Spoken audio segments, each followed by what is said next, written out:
Oke, semangat pagi teman-teman. Assalamualaikum. Hari ini kita bahas pertanyaan-pertanyaan ya.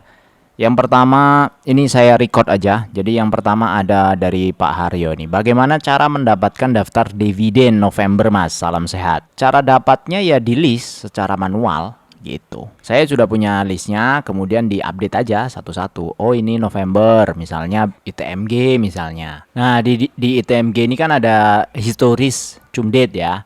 Ada September, April, September, April, November, April, November, April, November, April gitu kan. Jadi ya tergantung kita mau masukinnya, mau November, April atau mau September, April, ya kita-kita aja yang menentukan sendiri. Jadi kebetulan kemarin saya tentukan untuk yang ITMG itu November, April, tapi ternyata kan ada yang September gitu. Jadi gitu kira-kira. Nah, kalau susah ngelis seperti itu atau males gitu ya nonton aja channel ini. Nanti akan di update terus-terusan ya, periodik mana yang akan diupdate, diciriin aja kira-kira. Nah, itu nanti yang di request nggak apa-apa. Aman. Terus terima kasih Bang Arif, penjelasan mantap dan jelas. Mau tanya, ada Sam di anak kita berganti nama pemilik ya Bang. Wah, saya belum paham ada pilihan seperti ini. Saya kira saat meninggal selesai di situ. Oh, ini udah ya, udah pernah ya. Intinya kalau ada saham kita mau diwariskan atau mau berganti pemilik ya nanti diurus aja ke sekuritasnya. Ini sih saya belum belum punya ya, belum mempersiapkan juga sih. Tapi prinsipnya itu bisa. Yang penting akun kita itu bisa diakses.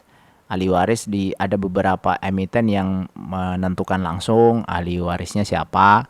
Kadang-kadang pas waktu kita daftar kan ada kontak kedua ya kalau nggak salah ya. Ada bisa nama istri, nama anak, gitu-gitulah. Oke, terus lanjut. Bang, CDIA syariah atau enggak Bang? Boleh ikut penjatahan. Nah, ternyata kemarin katanya enggak syariah ya, CDIA ya. Bang, tolong bahas Olim Trade. Banyak yang sering live YouTube dan share platform ini.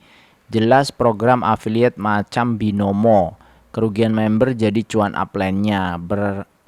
Barangkali berniat bahas. Nah, saya terus terang semua hal yang sifatnya trade, yang sifatnya capital gain, naik turun harga, saya coba hindari semuanya. Saya udah pernah dulu coba misalnya forex, kemudian mencoba misalnya derivatif ya, turunan-turunannya gitu. Nggak model dividen investing bukan, yang trade. Pokoknya yang istilahnya tuh kalau nyebutnya zero sum game atau perpindahan uang itu ya dari satu orang ke orang lain aja. Termasuk yang kayak gini nih, Olim Trade yang nebak harga turun, nebak harga naik apa tidak. Kan sama kayak forex tuh ya. Setahu saya sih begitu sih yang begini-begini. Saya nggak tertarik ya, teman-teman ya. Intinya semua hal yang ada di dunia investasi itu tidak saya anggap sebagai sumber penghasilan atau tidak saya anggap sebagai sumber untuk cepat menjadi kaya. Nah, karena mindsetnya begitu, jadi saya santai aja. Ada begini, misalnya ada ini hasilnya bagus ya. Saya anggap itu too good to be true aja. Yang kemarin peer to peer lending ya, yang ada kasus salah satu influencer itu kan sudah pernah dibahas juga tuh di siapa namanya Leon ya, Leon Hartono. Lihat aja di YouTube-nya beliau kan bagus-bagus ya. Itu menurut saya sudah bisa dihitung gitu, sangat-sangat bisa dihitung. Logik aja, kalau mereka itu ternyata hasilnya bagus, kenapa nggak, intinya ya, kenapa nggak pakai duitnya sendiri, ngutang aja ke bank. Bank kan sekarang bunganya murah misalnya ya, kalau memang mau seperti itu. Bunga 5% atau 7%, kalau dia bisa menjanjikan setahun profit itu bisa 50%, nggak usah janji ke orang lain. Untuk dirinya sendiri aja, simpen aja gitu loh. Kayak saya punya list nih, list saham. Sebenarnya kan sayang-sayang juga kan, sayang nggak sayang kan, di share itu kan sayang nggak sayang, udah dibikin sendiri. Tapi buat apa juga saya simpenin? Oke, intinya ngapain di share-share gitu kan? Ya simple, pengen punya platform, pengen punya temen, ada sharing, beda, ada kepuasan tersendiri gitu. Kita bisa sharing itu ada kepuasan tersendiri. Bukan untuk ngajarin, bukan ya. Tapi membersamai itu penting. Jadi untuk apa? Caranya adalah mengontrol diri saya sendiri. Kalau saya share, itu artinya review yang saya lakukan itu akan lebih seolah-olah berusaha bertanggung jawab gitu. Tapi kalau saya sendirian, kadang-kadang review itu harusnya 5 tahap ya. 1, 2, 3, 4, 5. Baru 4 tahap, saya udah mutusin, udahlah saya beli aja. Karena apa? Ada godaan di situ. Belum sampai 5 tahap sudah saya closing, karena untuk apa? Untuk diri saya sendiri masalahnya. Nah, tapi kalau saya share begini, akhirnya ada check and balance. Jadi ketika harusnya 5 tahap saya cek supaya apa? Informasi yang disampaikan tuh nggak nggak ngawur gitu loh, nggak sembarangan, maksudnya nggak serampangan. Kadang ada sih psikologisnya, alah masa begini aja harus begini sih ya. Kadang-kadang begitu, tapi ternyata teman-teman ada yang pertanyaannya masih sangat basic, misalnya cum date. Tanggal 10, kalau cum date-nya tanggal 10, nanti saya jual tanggal 10 dapat dividen nggak? Nah, hal-hal kayak gitu kan sebenarnya basic ya. Namanya cum date ya jangan dijual tanggal 10 gitu loh. Jualnya ya X date, tapi ya nggak apa-apa, namanya juga belajar. Saya dulu juga belajar begitu. Cuma ya tanya daripada tanya, sebenarnya di Google banyak kondisi seperti itu. Tapi nggak apa-apa, ada yang tanya seperti itu pun nggak masalah. Kalau saya bisa jawab, saya akan jawab. Intinya gitu. Kalau saya nggak bisa jawab, biasanya teman-teman yang lain bakalan jawab tuh di komennya. Jadi gitu ya, namanya community itu untuk membersamai, untuk memperkuat, mempererat keyakinan yang ada. Karena gini, kalau nggak ada begini, banyak yang putus di tengah jalan. Banyak pindah misalnya. Ada beberapa rekan-rekan yang lain tuh bisa pindah. Ya tergoda dengan cuan yang lain kan. Ya nggak apa-apa. Ya, tapi saya pengen coba dulu nih satu platform ini dengan puluhan tahun tadi simulasi. Nah, di kita kira-kira konsisten apa tidak, itu gitu ya. Jadi menurut saya nggak usah ikut-ikutan lah yang begini-begini. Too good to be true ya. Terlalu baik untuk itu tuh bener gitu ya. Kalau ada orang yang seperti itu kemudian bagus, hasilnya bagus terus, ngapain dia share ke kita? Nggak usah, pakai aja sendiri. Utang bank ratusan miliar, yang bunga bank itu cuma 5%. Habis itu puter uangnya sendiri. Setahun misalnya dapat 50%, kan 5% buat bayar bunga mah enteng. Setahun dapat 50%, ya 45%-nya bisa diputer lagi. Kaya gitu loh. Nggak perlu ngambil fee, ngambil orang banyak, nggak perlu, nggak usah. Itu prinsip saya begitu. Ya bisa benar, bisa tidak. Silahkan dicek sendiri ya. Kalau Demas kira-kira Desember, ini kemarin sudah di-review, tapi kok ada lagi? Oh, ini udah ya. Oh, ini paling saya komen aja ya. Desember, Demas kira-kira, ini nggak ada yang tahu ya, teman-teman. Nggak ada yang tahu. Tapi saya masih percaya Demas itu bagi dividen. Tapi apakah Desember, apakah Mei atau Juni, kita nggak ada yang tahu. Cuma saya percaya aja Demas itu masih ada willingness untuk bagi dividen ya. Terus jangan cuma syariah aja dong. Ini sesuai judul bang. Mohon maaf nih. Ada sih saham-saham yang non syariah yang di review. Ya nggak apa-apa. Silahkan di request aja. Kalau saya sempat nanti kita review kok. Ada beberapa yang saya kasih juga reviewnya. Fair aja gitu. Kalau bagus ya kita bilang bagus. Kalau kurang ya kurang gitu. Jadi kebetulan ini channelnya syariah, saya akan fokus saja di saham syariah supaya community-nya nanti kebentuk kebersamaannya tuh kebentuk. Karena kalau yang reguler atau yang biasa sudah banyak, youtuber lain kan banyak. Nah, cuma wadahnya yang untuk khusus syariah ini kayaknya kok saya belum nemu gitu, dan saya nggak punya temen aja, maksudnya nggak banyak yang di situ satu platform gitu ya. Pengennya ada istilahnya ya, ada temen lah. Yang non syariah gimana? Nggak apa-apa, ada kok banyak teman-teman yang bebas, bahkan ada yang non muslim follow atau komen bebas. Namanya muamalah itu tidak mengenal agama ya.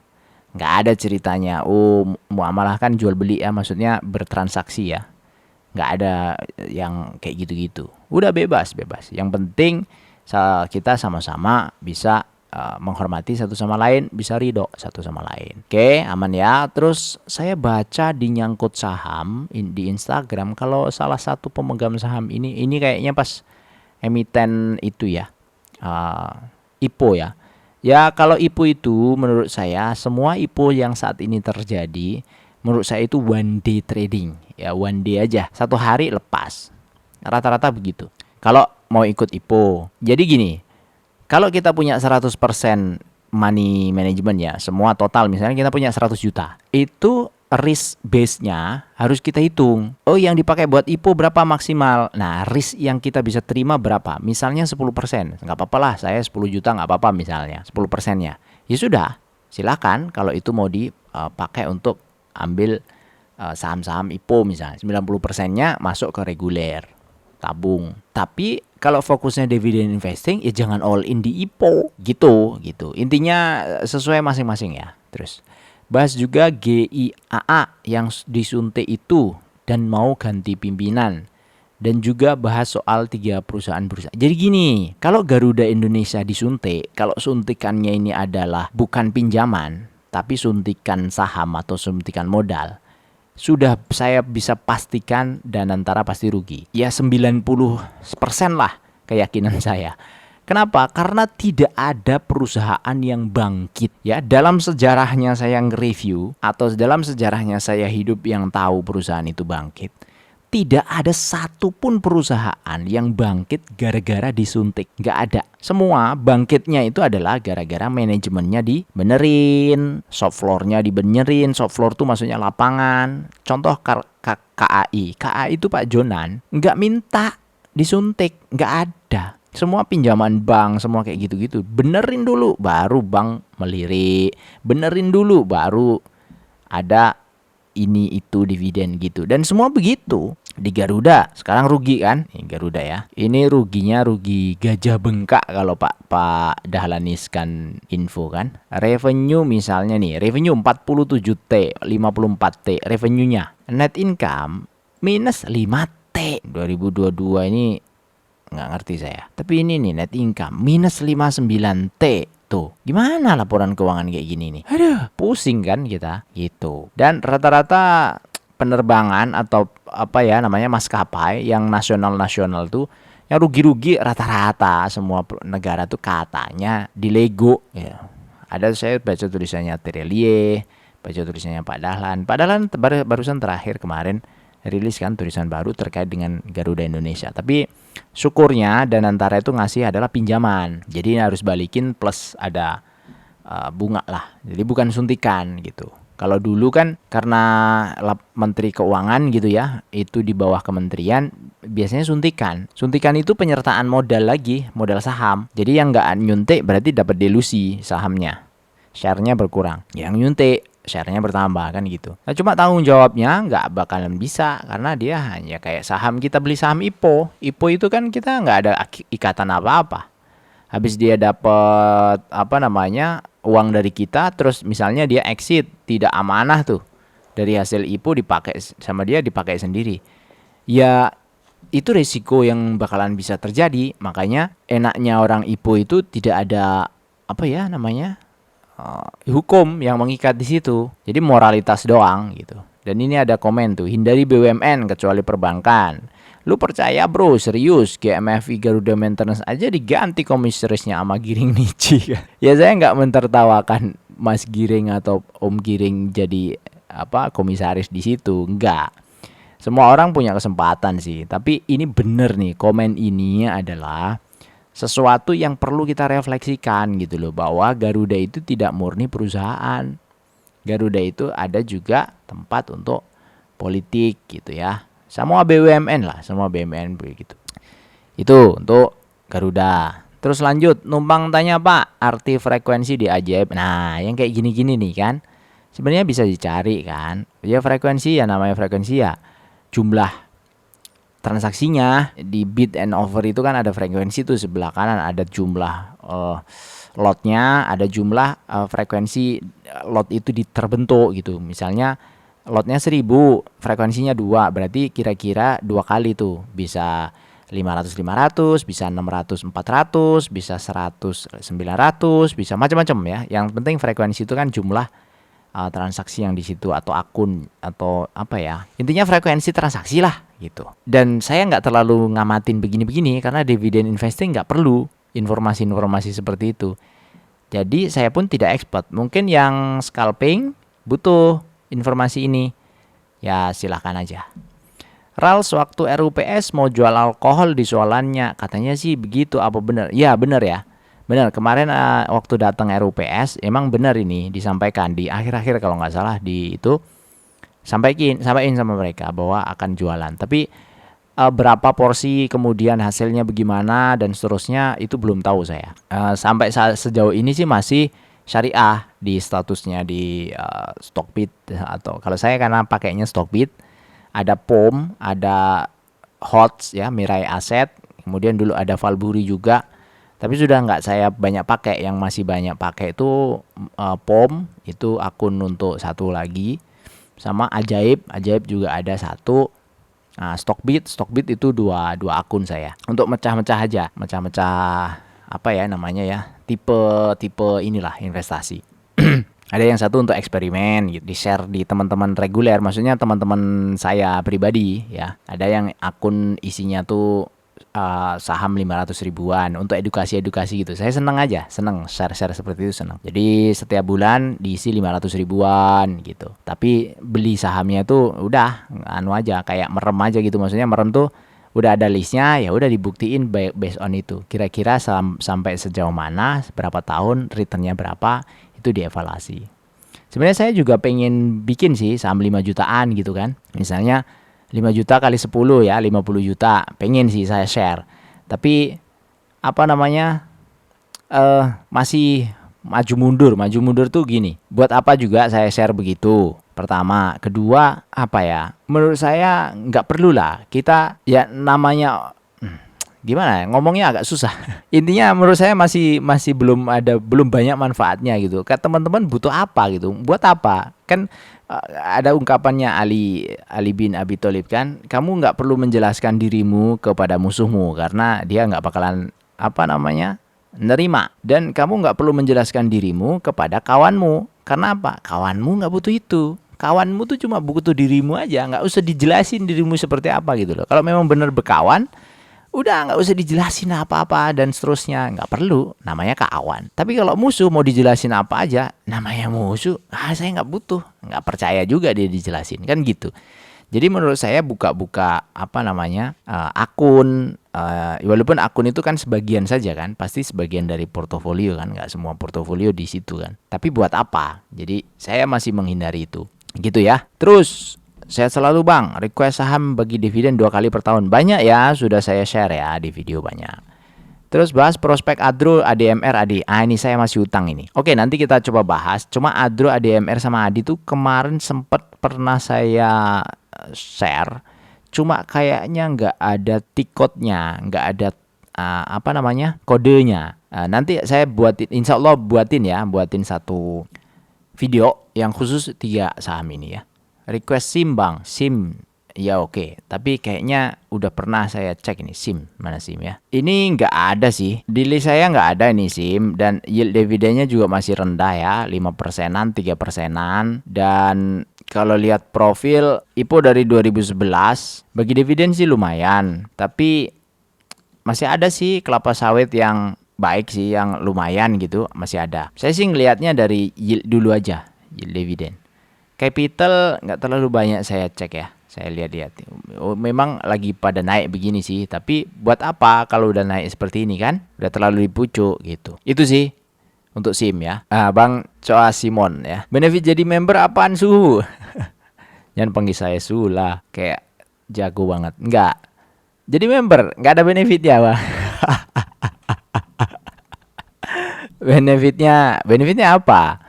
Ya ada sih video-video yang sifatnya nanti agak private, nanti saya share di membership. Paling itu aja. Sama beberapa apa ya namanya video yang premier apa namanya member first itu ada. Nah cuma saya belum bikin, itu yang video yang agak private belum bikin. Nanti pengennya sebenarnya itu di membership yang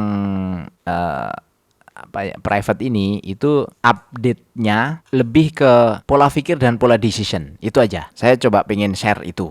Saya nggak tahu itu bakal oke apa tidak buat teman-teman, tapi saya pengen share aja. Itu jadi member. Sama buat beli listrik. Buat beli kopi. Buat beli listrik ya. Saham Temas Min. Temas udah pernah Temas. Nih cara nyarinya di sini kan. Temas, ketik enter. Nih ada Nelly Jaya Temas, baru sebulan yang lalu. Oh, tapi kuartal 1 2025 belum ya? Oh iya, belum. Nah, bentar lagi kuartal 2. Ya udahlah nanti ya. Insyaallah. Nggak janji tapi. Ya udah nggak saya hapus ya. Ini 3 orang nggak saya hapus. Bang request compare IPCM Hais. Oke, nanti ya. Bahas Hexa kira-kira dividen berapa? Oh ya, oke.